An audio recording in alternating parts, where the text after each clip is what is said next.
Peut-on rééduquer un chien agressif en utilisant les méthodes positives? C'est ce que je vous propose de voir ensemble dans cette vidéo.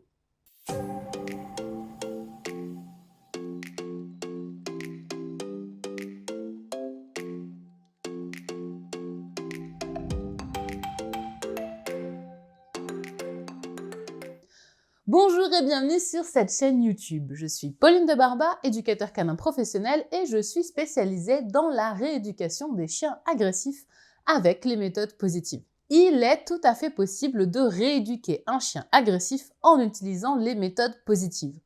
On a souvent tendance à penser que pour les chiens agressifs, seule la fermeté, l'autorité, la punition et la coercition vont permettre de régler le problème. C'est malheureusement faux. Ça a même parfois tendance à venir envenimer la situation.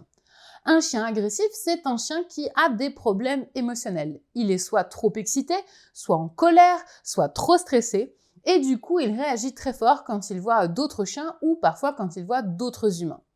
Ce n'est pas en le punissant ou en s'énervant qu'on va réussir à régler le problème à long terme. D'ailleurs, quand vous voyez sur YouTube des vidéos d'éducateurs canins qui vont prendre un chien agressif et qui vont venir le rééduquer à grands coups de cris, de collets étrangleurs, de menaces physiques ou mentales, et qu'à la fin, vous voyez le chien qui ne réagit absolument plus sur les autres chiens, eh bien, très souvent, ce chien est en état de détresse acquise. Qu'est-ce que ça veut dire? Eh bien, le chien a subi tellement de pression à la fois physique et mentale qu'il n'est plus en capacité de faire quoi que ce soit. Il ne bougera plus dans tous les cas. Il est devenu comme un robot. Il n'a plus du tout aucune émotion. Il n'a plus du tout aucune perception de ce qui se passe autour de lui. C'est devenu un être vide. Il est normal du coup qu'on ait l'impression que ce chien a été soigné. Le souci, c'est qu'on vous montre rarement le chien quelques jours plus tard ou quelques semaines plus tard dans la situation normale de son quotidien. Il y a de très grandes chances, voire même quasiment 100% de chances que ce chien soit toujours réactif après, voire même que le problème ait été empiré. Attention donc à ces méthodes qui peuvent paraître magiques et incroyables et qui d'un seul coup vont faire que le chien va sembler ne plus avoir de problème de comportement. D'ailleurs, il faut bien penser que comme dans tous les réseaux sociaux, eh bien on va avoir tendance à vous montrer uniquement ce qui a fonctionné. On vous ne parlera pas des cas où le chien n'a pas du tout progressé, ou pire encore, les moments où le chien aura été vraiment très agressif avec parfois des dégâts assez importants sur le chien d'en face. Ces méthodes ne sont pas des méthodes efficaces dans la durée. Ce n'est pas parce que sur le coup le chien ne réagit plus que le chien a vraiment transformé sa nature profonde. Pour ça, il n'y a qu'une seule façon de faire et c'est d'utiliser les méthodes positives. Qu'est-ce qu'on entend exactement par méthode positive? Ça ne veut pas dire que, comme certains semblent le penser, on éduque notre chien comme des bisounours à coups de câlins, de friandises, au pays merveilleux des licornes et des paillettes.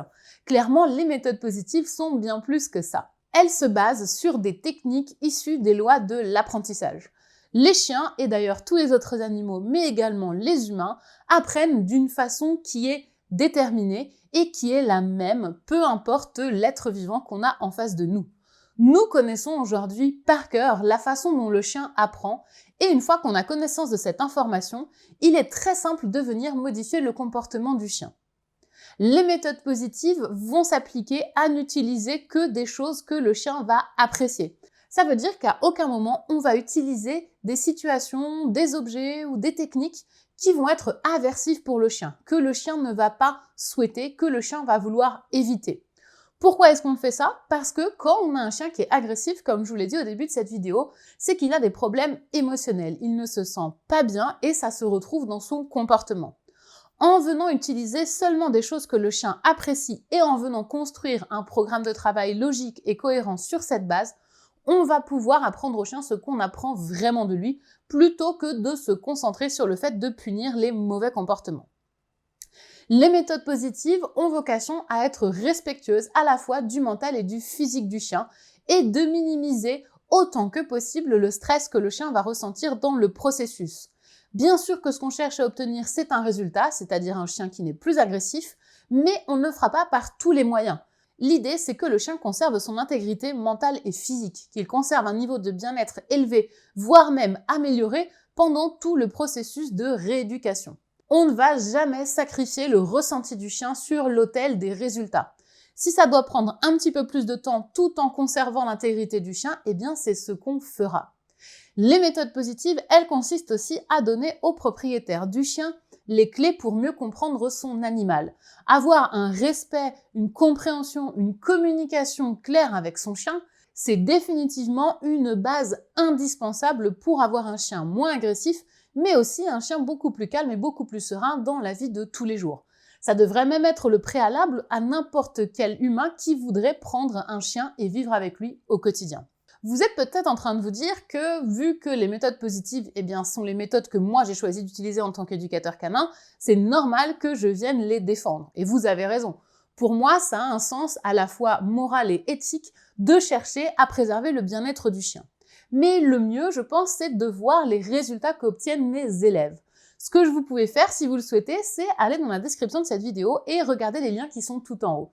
Je vais vous mettre plusieurs pages de témoignages qu'auront fait mes élèves après avoir suivi mon cours Relax Max pour les chiens difficiles. Vous pourrez aussi voir les témoignages des élèves sur ma page d'avis Google. Ce sont des témoignages que les gens ont laissés ici spontanément et qui reflètent le travail que nous avons fait ensemble.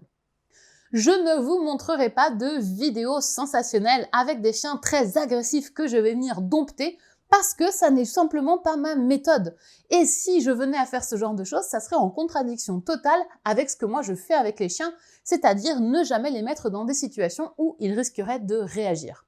Donc ne vous attendez pas à trouver ça ici, parce que ça ne peut pas être le cas à partir du moment où on travaille en méthode positive. Arrêtez d'ailleurs de demander aux éducateurs canins en positif de fournir ce genre de contenu, puisque c'est à l'opposé total de ce que nous pensons et de ce que nous faisons avec les chiens. Voilà pour cette vidéo sur les méthodes positives et la rééducation des chiens agressifs. Si vous aimeriez en savoir plus sur comment fonctionne exactement la rééducation d'un chien agressif en méthode positive, vous pouvez aller dans la description de la vidéo et récupérer le guide que j'ai créé pour rééduquer le chien agressif en positif. Vous y verrez toutes les étapes, tout le principe et toutes les choses à appliquer pour que votre chien devienne beaucoup plus calme en présence des autres chiens ou des humains. Si cette vidéo vous a plu, n'hésitez pas à la liker et à la partager. Pensez également à vous abonner, ça vous permettra de ne pas rater mes prochaines vidéos. C'était Pauline de Barba de Déclic et des chiens, je vous dis à très bientôt pour parler chiens.